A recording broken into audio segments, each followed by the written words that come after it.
Bonjour Isaline, Bonjour Xavier. comment ça va? Ça va bien.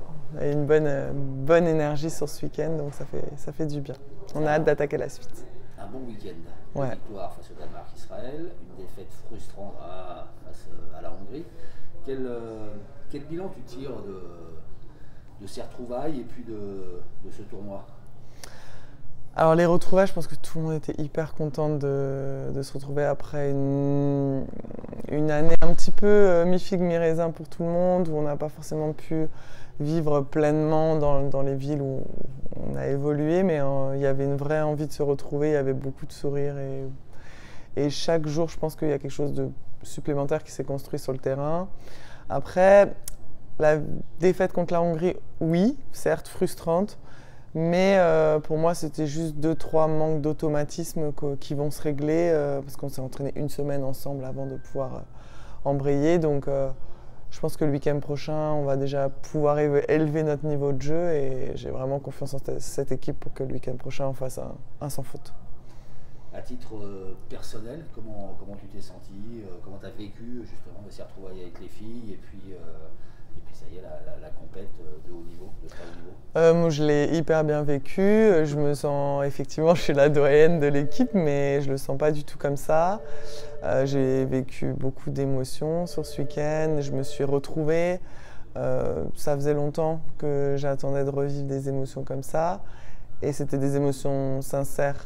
Et ça fait du bien après une saison un petit peu différente. Et on se sent.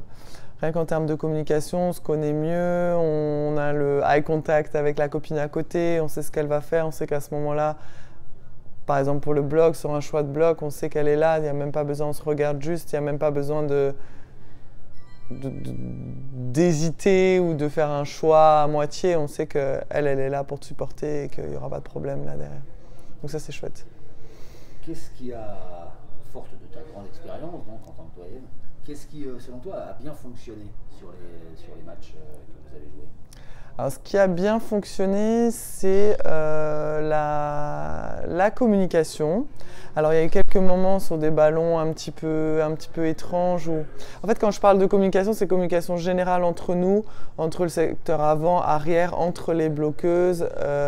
On arrive facilement avant le point de se dire « Ok, toi, tu fais quoi? Moi, je vais là, moi, je fais ça. » Les petits ballons qui peut-être contre la Hongrie nous ont coûté cher, pour moi ça c'est pas tout à fait de la communication, ça c'est du réglage qui n'est pas encore fait parce que dans le club des fois c'est la pointue qui prend ce petit ballon, dans d'autres clubs c'est la centrale, dans d'autres clubs c'est la libéro, donc ça c'est juste du réglage, c'est pas la communication.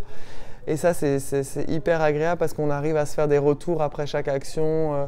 La défense, Amandine va nous dire voilà, non, le bloc bien placé, c'est moi qui dois faire le boulot. Voilà, donc on arrive à se rassurer et à communiquer là-dessus. Donc ça, c'est top. Et après, je pense qu'il y a des moments où on n'a pas trop osé se lâcher non plus. Les moments de flottement, c'est quand il y a eu des gestions de moments un peu plus compliqués où on a fait peut-être plus de fautes directes aussi. Parce qu'on est un petit peu entre je veux forcer, je veux que ça marque tout de suite, alors que sur des reprises de compétition comme ça, des fois il faut être un peu plus patiente et faire dérouler le jeu, laisser aussi l'adversaire faire les fautes. Mais ça c'est aussi un peu lié à la jeunesse et je pense que ça va tout doucement, on va réussir à trouver la bonne jauge. Voilà. Est-ce que tu es, bon, tu as quasiment répondu à la question tout à l'heure, est-ce que tu es confiante pour la qualif? Oui. Je suis confiante et moi à titre personnel, je veux enfin aller faire ce championnat d'Europe. Donc je suis très confiante. Ça a l'air bien parti quand même. On prend un match après l'autre, il faut sous-estimer aucun adversaire, mais je suis confiante. Moi, il y a un résultat qui m'a surpris, c'est la victoire 3-0 d'Israël face au Danemark. Alors j'ai pas vu le match et j'ai vu le résultat, je me suis dit bon, le Danemark va battre, et en fait, pas du tout. Non, mais c'est pour ça que chaque match a sa vérité. Il ne faut jamais prendre un adversaire. Faut vraiment. Chaque adversaire, il faut le respecter. Et pour le respecter, la meilleure forme de respect, c'est si on peut mettre 25-10, on respecte l'adversaire. Il ne faut pas lui permettre, lui donner la chance de respirer. Et du non-respect de l'adversaire, c'est de le prendre de haut, d'aller un petit peu au match en détente, et ça c'est le piège. Et par exemple cette saison en Liga féminine, ça s'est vu, tout le monde pouvait quasiment, hormis Mulhouse qui était vraiment un cran au-dessus, et Béziers, tout le monde pouvait gagner contre tout le monde à n'importe quel moment. Donc ça, faut vraiment apprendre de cela, et chaque adversaire, et je pense que Émile là-dessus, il nous remet souvent les pendules à l'heure. Il faut vraiment prendre chaque adversaire à sa juste valeur et le respecter.